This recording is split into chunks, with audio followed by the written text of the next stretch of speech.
대선에 가려져서 지방선거 관련해서는 기사화되는 것도 별로 없는 것 같고 아직까지 유권자들 관심이 많이 좀 저조한 것 같은데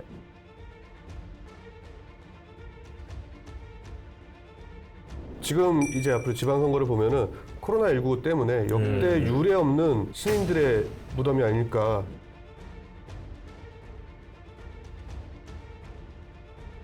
만 16세 미만이면은 합의 여부와 관계없이 이제 강간한 것으로 간주해서 처벌을 하거든요. 예. 그거를 이제 미성년자 의제 강간이라고 하는데 피의자로 다 입국되고 지금 출국 금지 조치가 내려진 상태예요.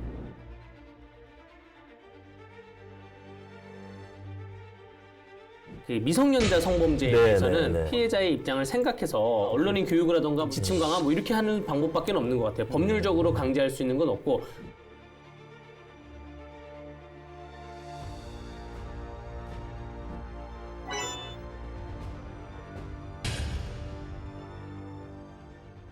겉은 차갑지만 속은 따뜻한 강원 기자들의 수다 삼매경 강원 기자회견 시작하도록 하겠습니다. 자, 이번 시간에도 LG 헬로비전의 박건상 기자, 연합뉴스 박영서 기자, 청년 변호사 강대규 변호사와 함께합니다.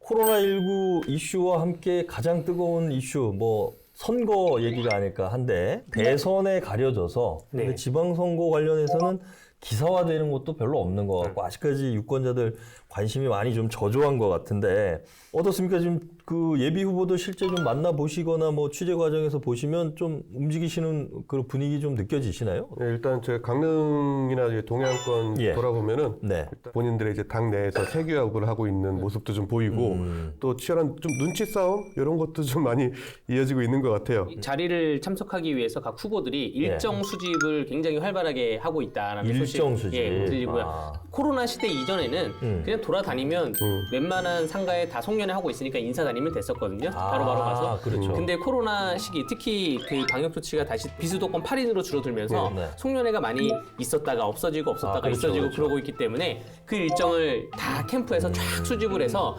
하루에도 한 5군데씩의 동문회 송년회를 가던가 나눠서 가던가 그렇게 해서 인사드리고 있는 그런 실정입니다. 자, 근데 거기에 앞서가지고 대선판 때문에 지선이 관심에서 사라졌다. 이런 얘기, 어떻게 보세요? 확실히 저희 주변에서 이제 기사 모니터링이나 이렇게 해봐도 지선 네. 얘기는 거의 없고 지금 대선 얘기만 나오고 있기 때문에 원래 이 정도 시기 되면은 이제 좀 지방선거 이제 나서는 인물들 이제 속속 이제 기사 나오고 해야 되는데 아직 선거 계획 정도 안 됐다 보니까 지금 거의 관심 밖에 있다라고 봐도 무방할 정도로 일단은 근데 지금 상황에서 지방선거 후보자들이 이름 알리기, 정책 알리기 여러 가지들이 있는데 나는 그거하고 상관없이 내 선거를 하겠다 이렇게 나서는 것도 눈치 보이지 않을까요? 못 어떻습니까? 나서죠. 네. 못 나서니까 지금 전전긍긍 하고 있는 것입니다. 특히 시단위가 아니고 군단위 군수 후보자들이나 혹은 네. 광역의원, 기초의원 후보들 경우에는 예. 지금 자기 이름을 알리기가 굉장히 힘들어서 여론조사를 왜 안 껴주냐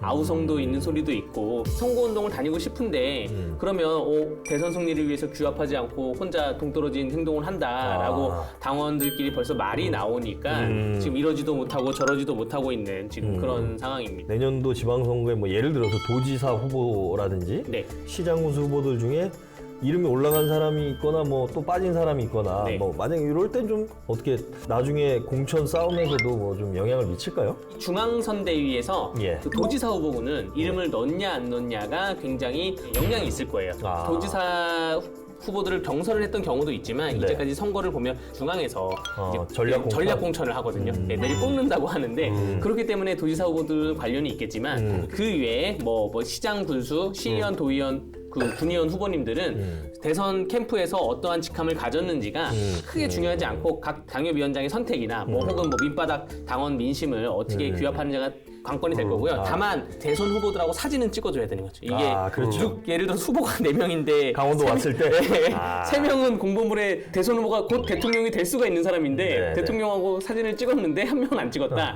이러면 이제 그 말이 또 돌기도 하고요. 그래서 아마 내년 대통령이 누가 될지 모르겠지만 내년 지방선거를 앞두고 각 당에서 대통령과의 사진으로 홍보하지 말라는 지침이 나올 거예요. 아, 그래요? 예, 지난번 그 지방선거 때도 문재인 대통령 인기가 한참 막 치솟을 때도 민주당 내부에서는 자체 규약으로 대통령 사진을 넣은 현수막 걸지 마라. 대통령 사진은 넣은 홍보문. 홍보문을 넣지 마라라고 한 거예요. 근데 그랬네. 그래도 하시는 분들이 있죠. 이거 이렇게 해가지고 당선되는 게 중요한 거니까 했는데 그럼 다른 후보들이 네. 그거를 가지고 딴지를 걸어야 되는데 네. 저 정도쯤이야 어차피 내가 이길 텐데 이러고 넘어갔다가 대통령 사진 걸어서 당선된 분들이 있어요. 진짜요? 예, 있어요. 그래서 그걸 땅을 치고 내가 저거를 그때 딴지를 걸었어야 되는데 하시는 분들이 있어요. 예, 근데 그 지금 이제 앞으로 지방선거를 보면은 코로나19 때문에 역대 유례 없는 신인들의 무덤이 아닐까. 현재 지금 기초의원을 생각하고 있는 분을 한번 만났었는데 자기 얼굴 알리기, 이름 알리기는 거의 지금 자포자기 상태인 그런 모습도 좀 비추고 있습니다. 그래서 선관위에서 풀어준 게 네. 사실 예전에는 온라인은 상시 선거운동이 가능했고 네. 문자나 전화는 상시 선거운동은 불가능했는데 그거를 선관위에서 풀어줬어요. 어. 코로나 때문에 선거운동에 너무 장애가 있다고 하니까 예. 문자나 전화는 자유롭게 할 수가 있어서 하는데 이제 출마하려는 후보님들이 이런 걸 모르는 거죠. 그냥 무조건 야 몸살이야 조심해 야 너 그런 문자 보내면 안 돼 이러니까 그러는 건데 요거 근데 팩트 체크를 한 번 더 해봐야 될 것 같아요. 그게 하나가 있고 또 두 번째는 괜히 뭐 저 어디 시의원 출마하는 누구입니다 나갔다가 지금 대선 앞두고 있는데 눈총 받겠죠. 선거 운동을 보내 이렇게 얘기하니까 유권자들한테. 네, 유권자들한테 보낼 수 있어요. 그리고 또 뭐 보낼 때 뭐 수신 거부 뭐 다 집어넣어야 되고 법령에 맞게 보내야 되기 때문에 아마추어처럼 행동했다가는 선거법에 걸려서 아예 출마도 못하게 될 수가 있습니다. 그래요. 그리고 지금 이제 우리 방송 녹화일 기준으로 해서 12월 3일인데 지금 지방선거 선거구 획정이 또 지각. 선거일 원래 180일 전에는 정해져야 되는 거잖아요. 네. 원래 국회가 이제 선거일 180일 전에 그러니까 이번 선거로 따지면은 12월 1일까지 네. 예, 선거구와 의원 정수 등을 좀 확정을 해서 좀 관계 법령을 정비를 해야 되는데 획정 시한을 아주 가볍게 넘겨버렸죠. 그래서 이제 획정 시한이 12월 1일인데 이때 국회에서 정치개혁 특별위원회 인선을 마친 거예요. 그러니까 이제? 이미 진작에 구성해서 이제 결과물을 내놨어야 되는데 이제 인선한 시작이야. 거예요. 지금 만약에 이렇게 되면은 사실 유권자 입장에서도 손해고 당연히 뭐 활동하신 분들도 손해고 그리고 저희 강원도 같은 경우에는 지금 아마 제가 알기로는 태백, 영월, 평창 뭐 한 세네 개 정선까지 한 세네 개 시군 같은 경우에는 실제로 지금 인구 하한선에 걸려서 줄어들 수가 있어요. 도의원 선거. 도의원 선거, 네. 도의원 같은 경우에는 그렇게 되면은 또 지역의 입장을 대변하는 데 있어서 지금 서로 손해거든요. 그렇죠. 이런 상태인데 반면에 또 보니까 춘천, 원주, 강릉의 도의원 선거구들은 인구 상한 기준을 웃돌아서 또 분구가 필요한 거네요. 예. 그리고 대표적으로 또 춘천 같은 경우에 네. 춘천, 철원, 하천, 양구, 갑을 네. 여기가 지금 그 국회의원 선거할 때도 분구인 듯 분구 아닌 또 되게 좀 희한한 선거구잖아요. 여기 또 도의원들도 조정이 필요할 거 아니에요. 예, 그 춘천 같은 경우에 시의원 지역구나 뭐 도의원 지역구가 네네. 지난번 예. 통해서 나눠진 구역이 있어요. 예. 그래서 굉장히 그 뭐 당이나 뭐 행정이나 뭐 정무적으로 직제 네. 체계가 안 잡혀 있는 곳이 있기 때문에 춘천에서는 큰 변화가 필요하긴 필요합니다. 그 당시에 총선 때 한시적으로 그렇게 한다 그랬죠. 맞습니다. 예, 그죠? 예. 뭐 한시적으로 해서 뭐 이 상태로 가는지 모르겠는데 그러면 거기에 껴있는 그렇죠. 껴있는 출마자분들은 혼란스러운 거예요. 예, 당협위원장이 두 개고 뭐 이쪽에 한기호 의원이고 이게 허영 의원이신데 네, 뭐 네. 각 당별로 보면 당협위원장이 다르기 때문에 그 혼란스러운 게 되고 지역 주민들도 좀 혼란스럽고 뭐 그렇게 될 수도 있는 겁니다. 자, 그 다음에 이제 뭐 그 여하튼 코로나19 상황이긴 하지만 또 불법 선거 또 탈법 위법 선거들 선관위에서 또 감시도 강화를 하시죠? 선관위에서도 이제 본격적인 선거 감시에 나서고 있는데요. 예. 이제 내년 5월 19일부터 선거일 전일인 5월 31일까지 공식 선거 운동을 시작할 수 있는데 공식 선거법은 이렇게 과열이나 불법 선거를 막기 위해서 선거 6개월 전부터 후보자 간의 불법 행위를 좀 금지를 하고 있습니다. 그 예비 후보 예정자들 같은 경우 성명이나 사진 이런 게 들어간 현수막들은 제거를 해야 됩니다. 그리고 현재 뭐 단체장애 같은 경우도 지금 활동하고 있는 것들에 대한 뭐 이렇게 좀 자랑하는 거 많이 있잖아요. 네네. 이런 것도 좀 철거를 해야 되죠. 금지가 네. 되고 있습니다. 최근 들어서 아직까지 선거법 위반 관련해서 뭐 수사기관의 수사를 받거나 선관위에서 뭐 기사가 딱히 나온 거는 못 본 것 같은데 네. 사건 쪽에서는 뭐 혹시 그런 부분들이 예, 좀 최근에는 지금 뭐 선거법 위반 관련해서 예. 뭐 그런 게 감지된 거는 없고요. 그리고 지난 총선 때 당선되신 분들 중에 네. 뭐 이렇게 선거법 위반으로 기소되신 분들도 한 분도 없었어요. 이제 그 민병희 교육감만 네, 네. 이제 그때 김진태 그 아, 대한 의원님 관련해서 예, 예, 예. 그 공약 관련해서 이제 비판 학교 세우는 발언했다가 거? 예, 벌금 70만 원 받고 이제 기사회생 하셨었고 아마 지방 선거 같은 경우에는 근데 좀 많이 나올 거다 보통 우리가 지난번 지선 봐도 그때 이제 시장군수 7분이 이제 법정에 서서 네, 네. 한 분은 이제 실제로 실형을 받으셨을 네, 거예요. 네, 그래서 네, 실형이 이제 확정이 되는 바람에 실제로 직을 상실하시기도 했는데 이번에는 좀 많이 나오지 않을까. 아무래도 네. 뭐 총선은 뭐 선거구도 몇 개 없고 뭐 후보자들도 적은데 지방선거는 사실 전국 많으니까, 동시 지방선거잖아요. 워낙 또 많은 후보들 선거구도 많고 그러다 보니까 이제 그런 문제점들도 있을 것 같은데 자, 뭐 아무튼 지방선거는 아직 이제 6개월 앞으로 다가왔으니까 저희가 계속 좀 다루도록 하고요.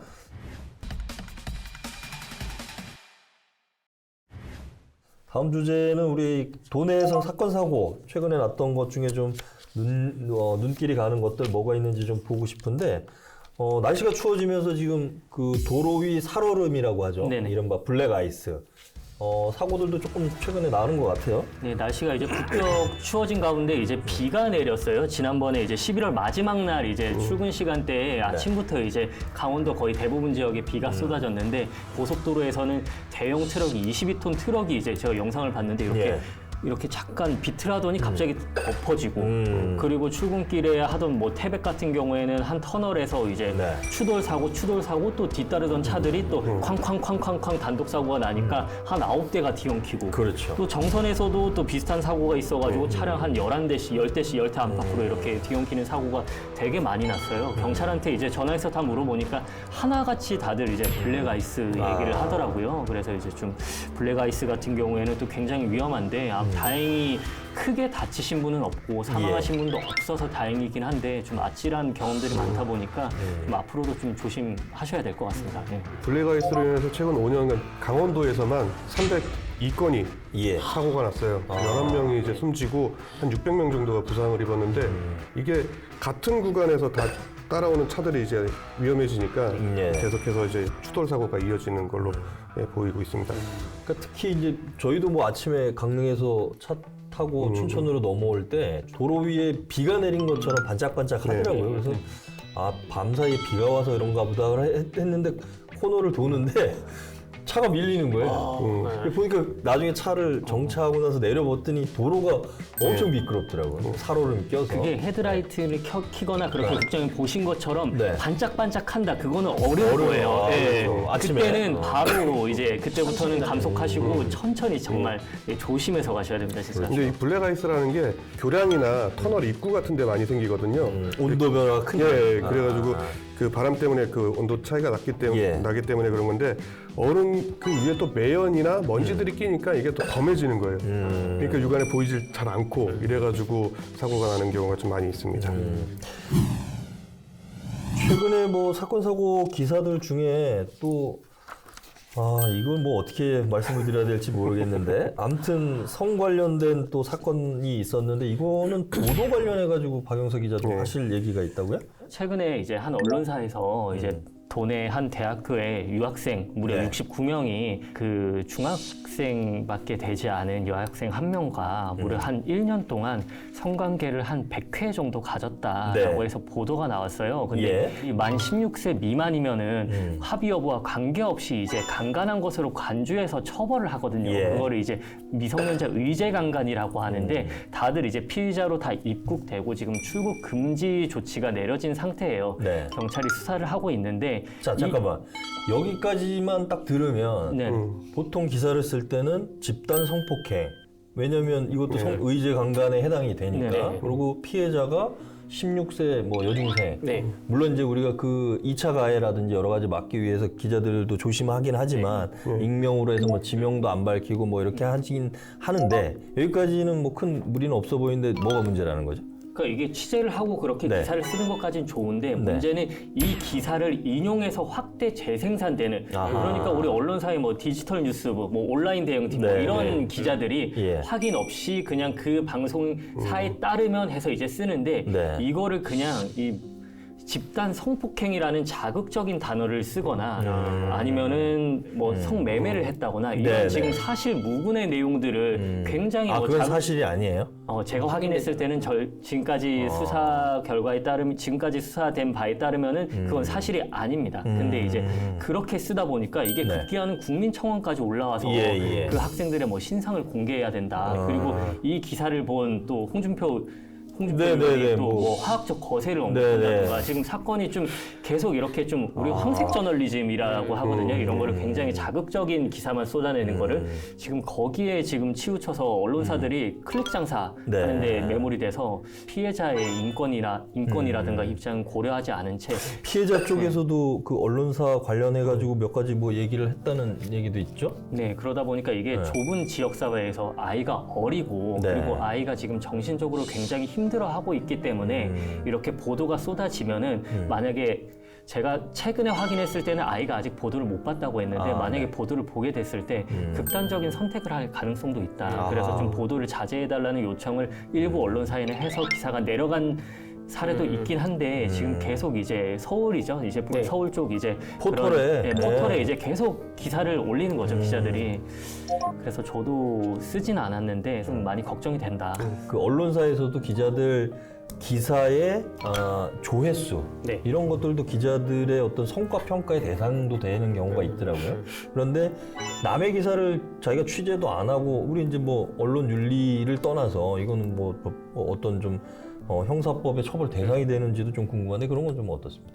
그 뭐 언론중재법에 의해서 예. 뭐 본인이 뭐 정정 보도나 반론 보도를 청구할 수는 있는데 이거는 그러한 사항은 아닌 거고요. 네. 그러니까 기자님들이 성범죄에서 특히 그 미성년자 성범죄에서는 네. 어떠한 피해자의 입장을 생각해서 그 좀 잘 쓰셔달라라고 뭐 언론 교육이라던가 언론인 교육이라던가 뭐 이렇게 지침 강화 뭐 이렇게 하는 방법밖에 없는 것 같아요. 법률적으로 강제할 수 있는 건 없고 뭐 아니면 이렇게 그 따라쓰기라 그러나요? 뭐 그런 기사들이 많으면 전문용어로 베껴쓰기. 베껴쓰기. 예, 네. 베껴쓰기 기사를 방지하기 위해서는 기사 하나하나마다 저작권 등록을 그렇죠, 해놔가지고 이거를 누가 그 베껴쓰기를 했다고 하는 경우에는 저작권 침해로 뭐 그런 시스템이 좀 마련돼 있으면 그런 잘 되지 않을까 생각되고요. 저도 피해자 국선 사건을 몇 번 하는데 네. 기사가 난 경우가 있어요. 굉장히 황당하게. 그러면 어떠한 루트로 나갔는지 피해자들이 정말 벌벌 떨고 자기 신상이 혹시 노출될까봐 맞습니다. 그래서 이번 사건은 진짜로 확산된 것이 서울의 수도권에 있는 친구들이 저한테